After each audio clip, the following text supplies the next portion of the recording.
magnetic field around it. So it may have magnetic field in this area. सिर्फ इतने से area में ही इसका मैग्नेटिक फील्ड होगा, और यही हमने किया था ना पिछली बार, ठीक है, कि there is a particular area around the magnet, this area is known as magnetic field, and up to this area there will be a magnetic force. Magnetic force is exerted by the magnet. तो अगर इस area में कोई iron की कोई भी चीज़ रख दें, आयरन नेल वगैरह, it will be attracted to the magnet, ठीक है. और अगर इससे बाहर रखें तो अट्रैक्शन नहीं होगी. तो हम कह सकते हैं magnetic field is that area around the magnet और करंट कैरिंग वायर. अगर आप कोई करंट कैरिंग वायर लें, उसके आसपास भी इसी तरह से कोई मैग्नेटिक फील्ड बनने वाला है. तो हम उसके बारे में ही स्टडी करने वाले आज. तो ये जो मैग्नेटिक फील्ड या मैग्नेटिक एरिया होता है, okay, this area is known as magnetic field. और इसको शो करने के लिए हम लाइंस ड्रॉ करते हैं इस तरह से.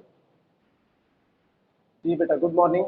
This is the revision of previous lecture, and these magnetic lines are drawn with the help of compass.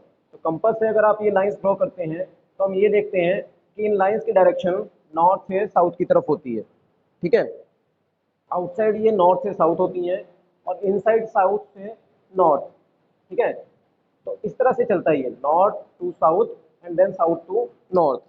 Inside the magnet ये यूनिफॉर्म मैग्नेटिक फील्ड है जो पैरेलल लाइन से शो कर रहे हैं, और आउटसाइड द मैग्नेट ये जो कर्व लाइन है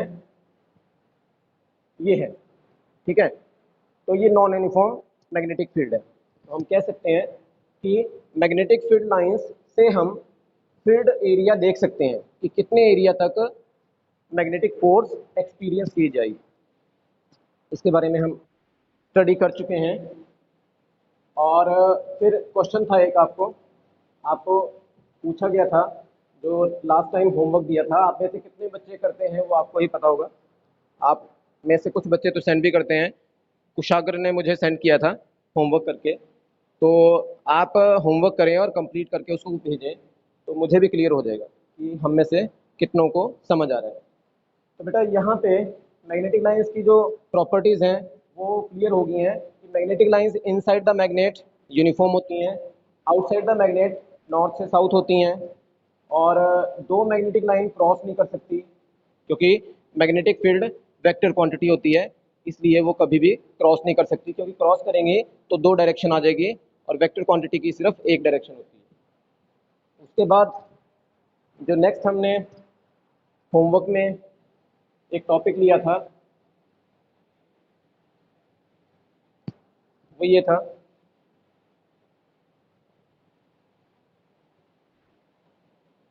अगर किसी सर्किट में से करंट पास करें, जैसे कि यहाँ है, ठीक है, करंट आई इज पासिंग, और इसमें मार्क कर दें नॉर्थ साउथ, ठीक है जी. तो अगर करंट नॉर्थ से साउथ आ रहा है, नॉर्थ टू साउथ, तो उसमें कंपास रखने पर, हाँ, तो नोज रूल बनेगा और कंपास डिफ्लेक्शन शो करेगी ईस्ट की तरफ, ठीक है जी. और अगर कंपास को यहाँ रखें जहाँ करंट साउथ से नॉर्थ जा रहा है, तो स्नो रूल, क्योंकि साउथ से नॉर्थ जा रहा है तो स्नो रूल बनेगा, ठीक है. और स्नो रूल के अनुसार वेस्ट की तरफ डिफ्लेक्शन होगी, कंपास किस साइड आएगी, ये वेस्ट है, ये ईस्ट है. और अगर हमें ये नहीं पता कि करंट नॉर्थ से साउथ या साउथ से नॉर्थ है, किसी भी डायरेक्शन में है करंट, तो उसमें हम ये एज्यूम करेंगे a person is swimming along the wire, जैसे ये है, ठीक है, and compass is in front of the person, ठीक है, means below the wire. Compass को वायर के नीचे रखा गया है, and person is swimming with the head towards the direction of front. तो हम ये देखेंगे कंपास में जो नीडल है उसकी डिफ्लेक्शन होगी टुवर्ड्स द लेफ्ट हैंड. इसको कहते हैं एम्पियर स्विमिंग रूल, ठीक है जी. तो एम्पियर स्विमिंग रूल के अनुसार लेफ्ट हैंड की तरफ डिफ्लेक्शन होगी अगर स्विमिंग इस तरह से कर रहे हैं. तो ये सब हमने पढ़ा था. ठीक है, आपसे अलग अलग ये क्वेश्चनिंग करने के लिए इतना समय होता नहीं है यहाँ पे, इसलिए मैंने अलग अलग नहीं पूछा। ये थी प्रीवियस लेक्चर की रिवीजन। अगर इसमें से कुछ नहीं आया हो आपको तो आप 10 मिनट के डाउट सेशन में ज्वाइन करें जो क्लास के बाद होता है। चलिए, आज हम करंट कैरिंग वायर एज्यूम कर लेते हैं, ये है, इसके मैग्नेटिक फील्ड को स्टडी करने वाले हैं। ठीक है, इस वायर को हमने सप्लाई ऑफ करंट दी है। ठीक है, ये नेगेटिव एंड है, ये पॉजिटिव एंड है। तो पॉजिटिव से नेगेटिव की तरफ करंट आ रहा है और हमें यहाँ पे मैग्नेटिक फील्ड लाइंस को देखना है, इसके आसपास मैग्नेटिक फील्ड लाइंस कैसे रहेंगी। तो हम क्या करेंगे, इस पूरी वायर को एक ड्राइंग बोर्ड में से पास करेंगे। ड्राइंग बोर्ड में से जब इसको पास करेंगे और फिर इसके आसपास आयरन फिलिंग्स गिरा देंगे। लास्ट टाइम मैंने आपको बताया था आयरन फिलिंग्स क्या होती हैं, आयरन का पाउडर होता है। तो आयरन का जो पाउडर है बेटा, वो इसके आसपास इस तरह से सर्कुलर लाइंस की फॉर्म में अपने आप को अरेंज कर लेगा। ठीक है, तो इससे क्लियर होता है कि करंट कैरिंग वायर का जो मैग्नेटिक फील्ड है उसका जो एरिया है वो सर्कुलर फॉर्म में होगा। This is the shape of the magnetic field line of A current carrying wire. ठीक है, किसी भी करंट कैरिंग वायर के पास इस तरह से मैग्नेटिक फील्ड बनने वाला है। इसी मैग्नेटिक फील्ड को अगर हमारे पास आयरन फिलिंग्स नहीं है तो हम कैसे रिप्रेजेंट कर सकते हैं। हम क्या करेंगे, इस करंट कैरिंग वायर के पास कंपास, बिल्कुल कंपास रखेंगे। ठीक है, और कंपास की डिफ्लेक्शन, उसका जो नॉर्थ पोल होगा उसके सामने पॉइंट लगा देंगे। फिर उठाएंगे इस कंपास को, उस पॉइंट से आगे रखेंगे और फिर से देखेंगे कि कंपास की डिफ्लेक्शन किस साइड जा रही है। ठीक है, जहां उसका नॉर्थ पोल होगा उसके सामने मार्क लगा देंगे। इस तरह से करते हुए आप देखेंगे कि कंपास डिफ्लेक्ट करेगी, हर बार इस तरह से डिफ्लेक्ट करेगी कि ये पूरे का पूरा सर्कल कंप्लीट हो जाए। ठीक है जी, तो यहाँ से भी पता लगता है कि करंट कैरिंग वायर के आसपास जो मैग्नेटिक फील्ड बनने वाला है that will be in the form of circular lines. ठीक है जी, अब अगर बहुत सारी सर्कुलर लाइंस ड्रॉ करते हैं, ये तो मैंने एक ड्रॉ की थी, सपोज करिए ये कौन है, बीच में आवाज आई बेटा, बी क्वाइट और बार बार कहना ना पड़े। ठीक है, तो इस तरह से हम देखते हैं कि बहुत सी सर्कुलर लाइंस बनने वाली हैं। वायर के पास जो लाइंस है ना, ये circular lines, they will be closer, ये बहुत नज़दीक होंगी। और अगर इसके वायर से दूर चले जाएं then magnetic lines will be apart. तो ये भी ध्यान रखें कि जैसे जैसे वायर से दूर जाएंगे मैग्नेटिक फील्ड वीक होता जाएगा और वीक होता जाएगा, जितना दूर जाएंगे उतना ही मैग्नेटिक फील्ड वीक हो जाएगा। मीन्स डिस्टेंस के साथ साथ मैग्नेटिक फील्ड वीक होता जाता है, और अगर डिस्टेंस कम रखें जैसे इतनी सी, तो यहाँ मैग्नेटिक फील्ड स्ट्रॉन्ग होगा। ठीक है जी, दूसरी बात, अगर करंट को बढ़ा दें, पहले करंट आई था, मैंने इसको 2 टाइम कर दिया। ठीक है, 1 एम्पियर से 2 एम्पियर कर दिया, तो क्या होगा, मैग्नेटिक लाइंस उतनी ही ज़्यादा स्ट्रॉन्ग होनी स्टार्ट हो जाएंगी। मीन्स मैग्नेटिक फील्ड भी डबल हो जाएगा। बेटा मैग्नेटिक फील्ड को रिप्रेजेंट करने के लिए एक लेटर है बी, बी से रिप्रेजेंट करते हैं। तो magnetic field is directly proportional to current. Current को बढ़ाएंगे तो मैग्नेटिक फील्ड भी बढ़ेगा। ओके, स्ट्रॉन्ग होता जाएगा। आप 4 गुना करेंगे तो 4 गुना हो जाएगा मैग्नेटिक फील्ड। करंट 6 गुना होगा तो मैग्नेटिक फील्ड भी 6 गुना हो जाएगा। ठीक है जी, पर डिस्टेंस के इन्वर्सली प्रोपोर्शनल है। डिस्टेंस डबल होने पर मैग्नेटिक फील्ड हाफ हो जाएगा। अगर ये डबल करें तो मैग्नेटिक फील्ड हाफ हो जाएगा। ठीक है जी। तो ये था magnetic field due to current carrying wire. अब हम क्या करेंगे, इसी वायर को घुमा के एक लूप बनाएंगे। लूप मीन्स सर्कुलर फॉर्म में होती है।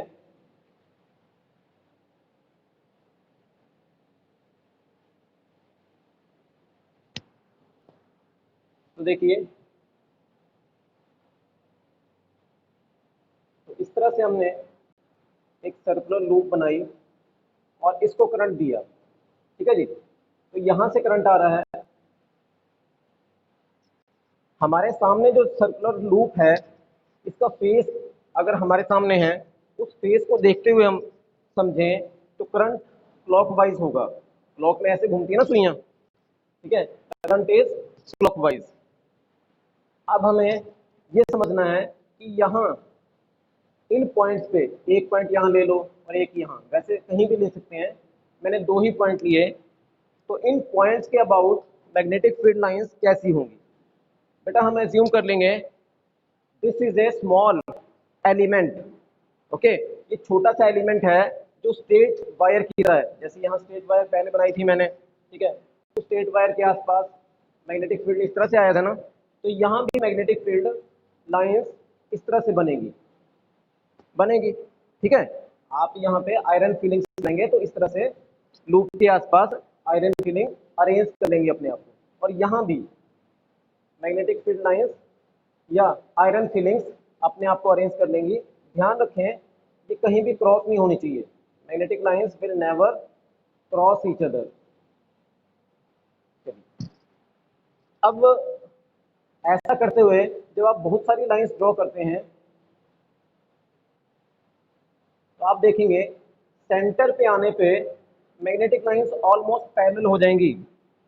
ये सर्कुलर लूप, ये जो सर्कुलर लाइंस बन रही है ना, ये लाइंस ऑलमोस्ट आपस में स्ट्रेट बन जाएंगी और पैरेलल हो जाएंगी। तो हम कह सकते हैं एट द सेंटर, इस लूप के सेंटर पे आके, ये सेंटर है, ठीक है, इस सेंटर पे आके मैग्नेटिक लाइंस पैरेलल होने का मतलब है कि यहाँ यूनिफॉर्म मैग्नेटिक फील्ड बन जाएगा। ओके, और दूसरी बात जो है, इसमें मैग्नेटिक फील्ड सबसे ज्यादा स्ट्रॉन्ग होगा, ठीक है ना, क्योंकि इधर से भी जैसे पॉइंट ए है, पॉइंट ए के कारण भी मैग्नेटिक फील्ड आएगा और पॉइंट बी के कारण भी मैग्नेटिक फील्ड आएगा। तो दोनों के मैग्नेटिक फील्ड यहाँ एड अप हो जाएंगे। एड अप होने का मतलब है मैग्नेटिक फील्ड बढ़ जाएगा, मैग्नेटिक फील्ड स्ट्रॉन्ग हो जाएगा या बढ़ जाएगा। तो ये चीज आप ध्यान में रखें कि magnetic field is strongest at the centre of the loop. इसको लूप कहते हैं बेटा, ठीक है। अच्छा, दूसरी बात, अगर मैग्नेटिक फील्ड लाइंस को आउटसाइड देखें तो ये लाइंस और फैलती जाती हैं, तो ये डिस्टेंस के साथ साथ वीक होना स्टार्ट हो जाएगा। यहाँ भी magnetic field inversely proportional to distance होता है, ठीक है जी। पर लूप के अंदर ऐसा नहीं है। लूप के बाहर की तरफ डिस्टेंस देखेंगे और अंदर की तरफ ये डिस्टेंस वाला फॉर्मूला नहीं है, ठीक है। अंदर की तरफ एड अप होते हैं दोनों के मैग्नेटिक फील्ड, ठीक है जी। आई थिंक यहाँ, हाँ, ये पूरी लूप है और हमने इस पे कोई दो पॉइंट लिए, इन दो पॉइंट्स के कारण जो मैग्नेटिक फील्ड आया वही ड्रॉ किया। ऐसे बहुत सारे पॉइंट्स हैं कि सारे मैग्नेटिक फील्ड ऐड अप होंगे और सेंटर पे मैग्नेटिक फील्ड इंक्रीज हो जाएगा।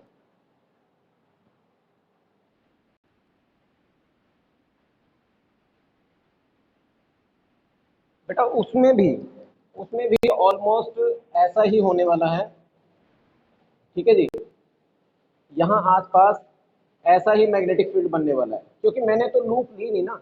मैंने इस पॉइंट को जब लिया तो मैंने एक स्ट्रेट वायर एज्यूम की।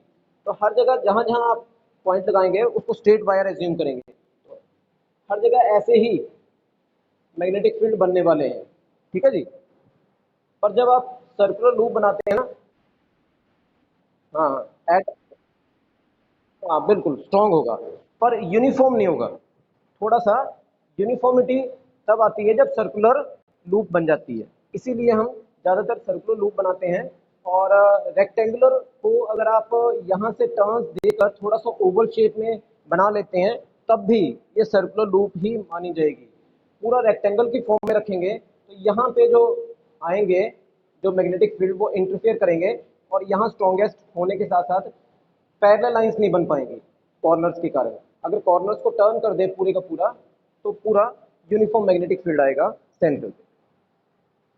ठीक है जी। अब बेटा अगर नंबर ऑफ टर्न्स को बढ़ा दें, अब क्या कहना चाह रहा हूं मैं कह रहा हूं कि ये जो लूप है ना, इसका एक टर्न है, इसके ऊपर एक और टर्न, जैसे आपने देखा होगा फैन, उसकी मोटर के अंदर बाइंडिंग होती है, बहुत सारे टर्न्स होते हैं उसमें। ठीक है, कॉइल कॉइल बनाते हैं ना, तो लूप को बार बार घुमाते हैं, लूप को बार बार किसी सरफेस के ऊपर घुमा के एक कॉइल बनाई जाती है। तो अगर वैसी कॉइल बना दी, मान लो मैंने इसके 5 टर्न ले लिए 5 टाइम, तो आप समझ सकते हैं कि एक लूप के कारण जितना मैग्नेटिक फील्ड आ रहा था ना, अब 5 टर्न हो जाएंगे तो मैग्नेटिक फील्ड भी 5 गुना हो जाएगा। ठीक है ना, एक के कारण अगर मैग्नेटिक फील्ड बी था तो 5 टर्न के कारण 5 इंटू बी हो जाएगा। तो ये भी ध्यान रखें कि magnetic field due to number of turns will increase. ठीक है, अगर नंबर ऑफ टर्न्स बढ़ेंगे तो मैग्नेटिक फील्ड भी बढ़ जाएगा। दूसरा, अगर करंट बढ़ाएंगे, वो तो वही कॉन्सेप्ट है कि अगर करंट को बढ़ाएंगे, करंट इसमें इस तरह से आ रहा था ना, हाँ, तो करंट को मैंने डबल कर दिया तो मैग्नेटिक फील्ड भी डबल हो जाएगा। ठीक है, नंबर ऑफ टर्न्स 5 गुने कर दिए तो मैग्नेटिक फील्ड भी 5 गुना हो जाएगा। तो आप कह सकते हैं लूप का जो मैग्नेटिक फील्ड है it is proportional to number of turns, ठीक है, एंड करंट। क्लियर। और एक और चीज होती है जिसको म्यू नोट कहते हैं, ये बेटा कांस्टेंट वैल्यू होती है। ये वैल्यू डिपेंड करती है कि जिस मटेरियल के ऊपर आपने इसको लपेटा है, मींस मान लो लोहे के कोर के ऊपर आपने कॉइल बनाई है, सेंटर पे कुछ तो लेना पड़ेगा ना, इसके ऊपर ऐसे टर्न्स बनाएंगे, तो वो जो कॉइल है उसको बनाने के लिए कौन सा मटेरियल यूज किया गया, उस मटेरियल की एक फिक्स मैग्नेटिक प्रॉपर्टी होती है, उसको लिखते हैं म्यू नोट। तो हम कह सकते हैं कि लूप की जो मैग्नेटिक फील्ड है वो मेनली 2 बातों पे डिपेंड करेगी, नंबर ऑफ टर्न्स और करंट। ठीक है, अगर तीसरी बात ध्यान में रखनी हो तो एक और जो इसमें है वो रेडियस है बेटा, रेडियस ऑफ दिस लूप। अगर लूप की रेडियस छोटी रखेंगे ना तो ज्यादा नंबर ऑफ टर्न्स आएंगे। आप देखिए ये बड़ी लूप है, इसकी बजाय मैं लूप को थोड़ा छोटा कर रहा हूं,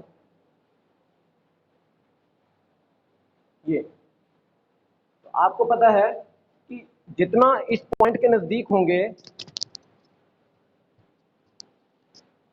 इस पॉइंट के नजदीक होंगे उतना ही मैग्नेटिक फील्ड स्ट्रॉन्ग होगा। वैसे ही ये पॉइंट भी नजदीक आ गया ना, तो ये दोनों ही पॉइंट ए और बी ये नजदीक आ गए हैं। ठीक है जी, तो यहाँ स्ट्रॉन्ग मैग्नेटिक फील्ड बनने वाला है इस एरिया में, इस एरिया में स्ट्रॉन्ग मैग्नेटिक फील्ड बनेगा। मींस अगर लूप की रेडियस को कम कर देंगे तो मैग्नेटिक फील्ड स्ट्रॉन्ग हो जाएगा।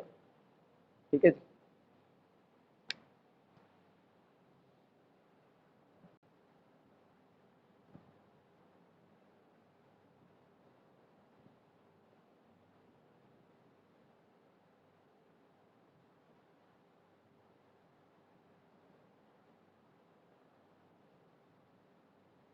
अब हम direction of magnetic field lines इसको स्टडी करने के लिए जो एक रूल है, राइट हैंड थंब रूल, उसको समझेंगे। हाँ, इसके बाद माइक्रोसॉफ्ट टीम पे होगी मंडे से।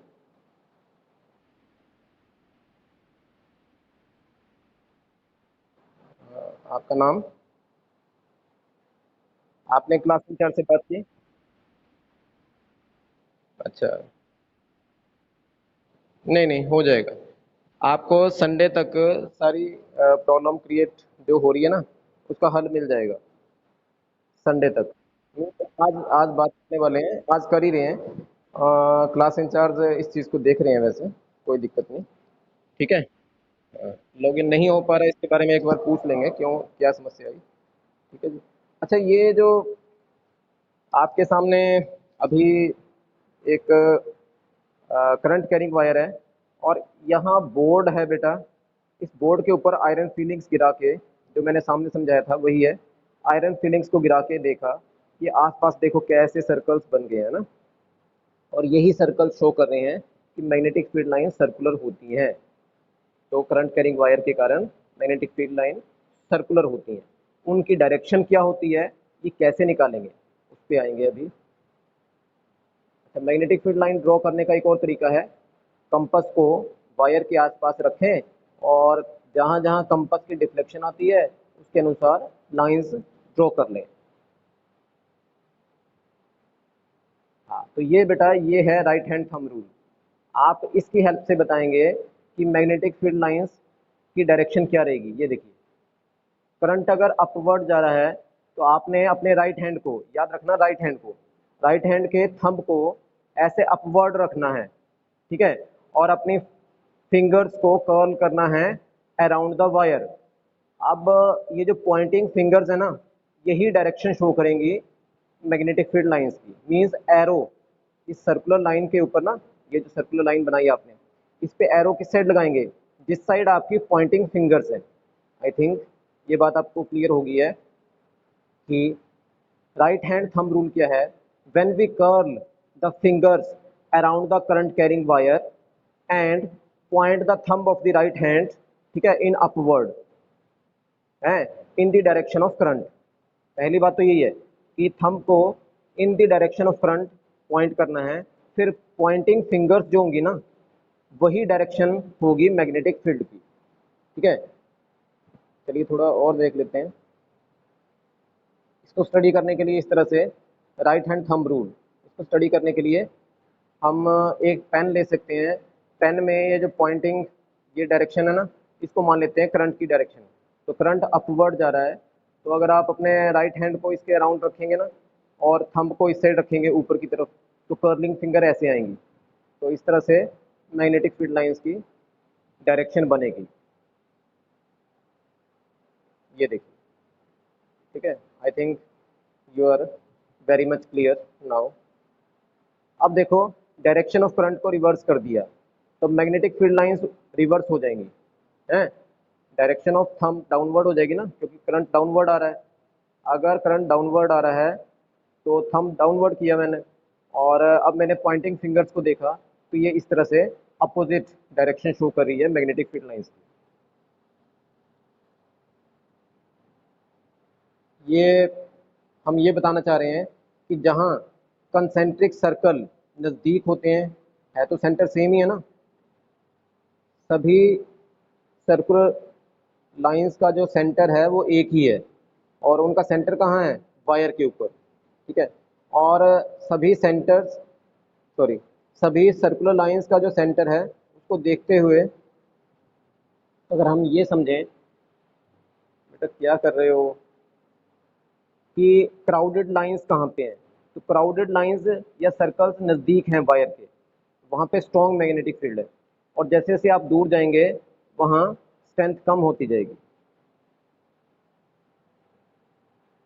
कुछ को समस्या रहती है, चाहे जो मर्जी कर लें, ठीक है, बिल्कुल बच्चों की तरह बिहेव करेंगे।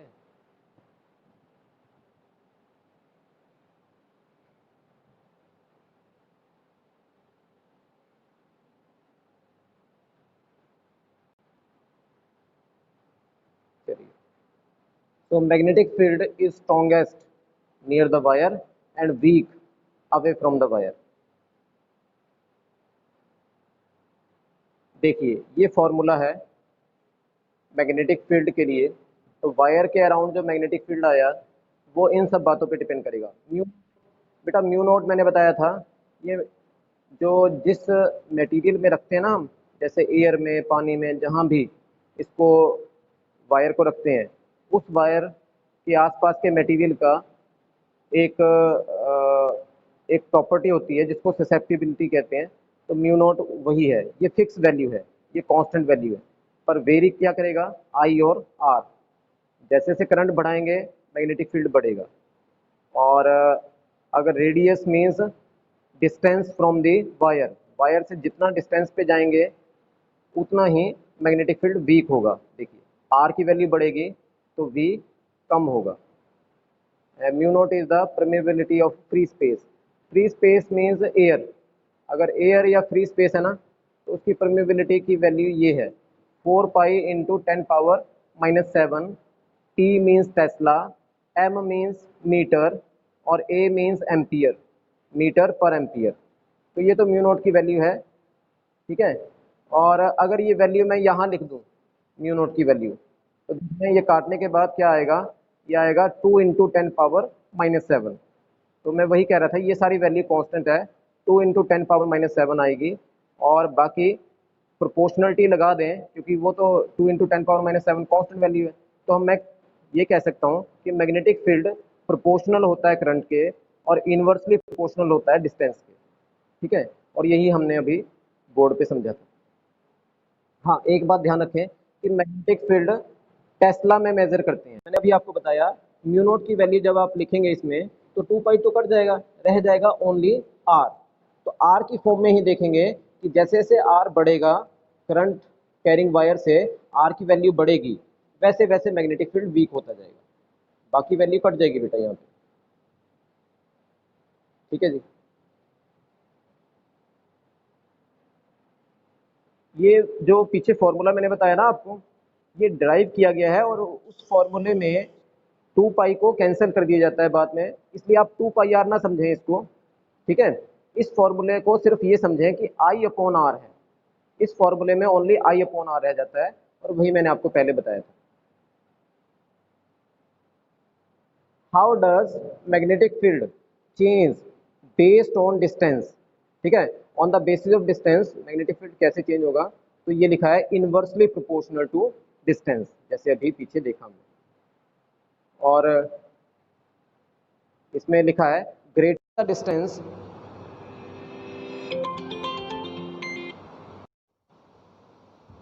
हाँ जी, तो जैसे इसमें लिखा है greater the distance weaker is the magnetic field, तो वो तो होना ही है क्योंकि इन्वर्सली प्रोपोर्शनल टू डिस्टेंस है।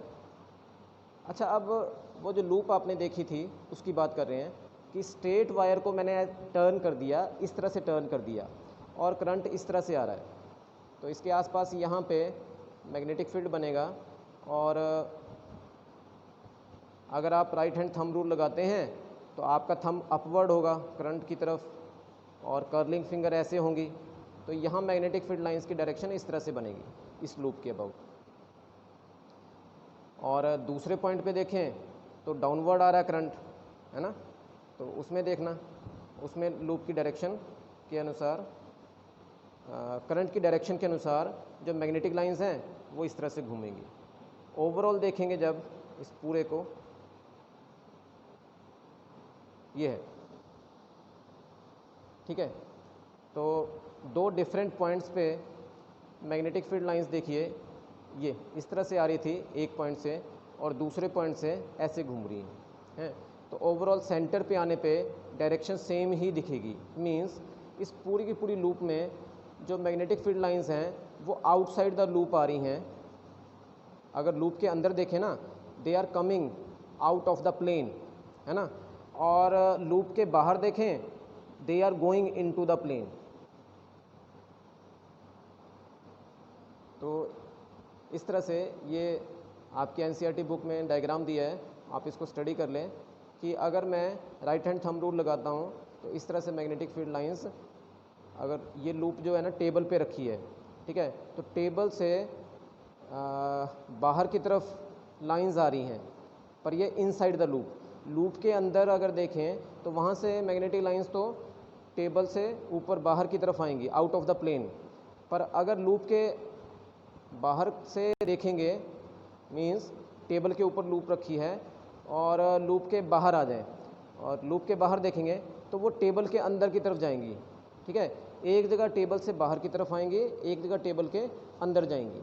तो ये समझने का तरीका है, कई बार क्वेश्चन आता है तो वहाँ बताना पड़ता है, अदरवाइज़ आप सिंपल कह सकते हैं राइट हैंड थंब रूल के अनुसार मैग्नेटिक लाइंस क्लॉकवाइज हैं या एंटी क्लॉकवाइज। तो magnetic field of a circular loop is stronger than the straight wire, क्योंकि लूप बना दी ना आपने, तो पहले स्ट्रेट वायर में तो सिर्फ इतना सा मैग्नेटिक फील्ड आना था, जब मैंने इसको ऐसे घुमा दिया तो ये मैग्नेटिक फील्ड और ये आपस में एड अप हो जाएंगे और स्ट्रॉन्ग हो जाएगा। Magnetic field will B stronger for a loop. और सेंटर पे आने पे ऑलमोस्ट स्ट्रेट हो जाता है। बेटा 3 मिनट बचे हैं आपकी मीटिंग के, तो ये जल्दी से आप इसको समझ लें कि मैग्नेटिक फील्ड इज स्ट्रॉन्गर। ठीक है, आप देख सकते हैं कहाँ पे स्ट्रॉन्ग है, क्योंकि ऐड अप हो जाता है ना यहाँ पे आने पे, इसलिए स्ट्रॉन्ग हो जाता है मैग्नेटिक फील्ड। अब लूप के सेंटर पे कैसा है? स्ट्रेट, इसका मतलब यूनिफॉर्म है। सेंटर ऑफ द लूप पे, हाँ, यहाँ पे मैग्नेटिक फील्ड यूनिफॉर्म हो जाता है। डायरेक्टली प्रोपोर्शनल टू, ठीक है, ये जो मैग्नेटिक फील्ड है it is directly proportional to current, वो आपको पहले भी बताया मैंने। एंड नंबर ऑफ टर्न्स के भी डायरेक्टली प्रोपोर्शनल है। If there are 5 loops then magnetic field will be 5 times. Current carrying circular wire behave as a thin disc. बेटा ये डिस्क मैग्नेट ही बन जाती है एक तरह से। लूप अगर इस तरह से बना दी ना आपने, तो सामने वाले सरफेस पे नॉर्थ पोल या कोई भी एक पोल आ जाएगा, उसके बैक साइड में दूसरा पोल आ जाएगा। तो जैसे ये डिस्क है, डिस्क मैग्नेट इस तरह से बिहेव करेगी। हमारी जो सर्कुलर कॉइल है ना, बिल्कुल इस तरह से बिहेव करती है, जिसका एक किनारा नॉर्थ पोल और एक साउथ पोल होता है। ठीक है, अब ये देखना है कि लूप का कौन सा किनारा नॉर्थ है और कौन सा साउथ है। Which side is north pole. तो ये जो लूप है ये एक तरह से डिस्क है, डिस्क मैग्नेट है ये, है ना। तो इस छोटी सी मैग्नेट के सामने वाले सरफेस जो हमें दिख रहा है, ठीक है, अगर मान लो कोई आपके पास रिंग है, उस रिंग के सामने वाला surface it is facing you और दूसरा सरफेस आपके पीछे है, बिहाइंड यू। तो एक सरफेस जो आपके सामने है वो हो सकता है साउथ पोल हो, तो उसके अपोजिट वाला फेस कैसा होगा? North pole. तो देखते हैं कैसे। तो बेटा हमने एज्यूम कर लिया कि मैंने इस लूप में से करंट इस तरह से पास किया है। ये डायरेक्शन देख लो कौन सी है, क्लॉकवाइज। तो अगर लूप में करंट क्लॉकवाइज आ रहा है तो वहाँ साउथ पोल आएगा। अब यहाँ साउथ क्यों लिखा, इस बात को समझने के लिए आपको बस एक ट्रिक याद रखना है। वो ट्रिक मैं समझाता हूँ, अभी आगे है, पर आप बस इतना ध्यान रखें कि if the current is clockwise then there will be south pole of that loop. और अगर करंट एंटी क्लॉकवाइज है तो क्या होगा? एंटी क्लॉकवाइज में देख लो एन लिखा है ना, नॉर्थ पोल आएगा। ठीक है, और इसके पीछे रीज़न क्या है आप देखो। एंटी क्लॉकवाइज में ये जो वर्ड है ना, इसमें एन आ रहा है, एन वर्ड इसमें आ रहा है एंटी क्लॉकवाइज में। जब क्लॉकवाइज लिखेंगे तब नहीं आएगा एन, एंटी क्लॉकवाइज में एन वर्ड आता है। इससे ध्यान रखना कि नॉर्थ पोल आएगा। जहाँ एंटी क्लॉकवाइज डायरेक्शन है करंट की, वहाँ कौन सा पोल आएगा मैग्नेट का? North pole. ठीक है जी। और ये बात ध्यान रखना बेटा, आप किसी रिंग को अगर आपने सामने रखा है ना अपने,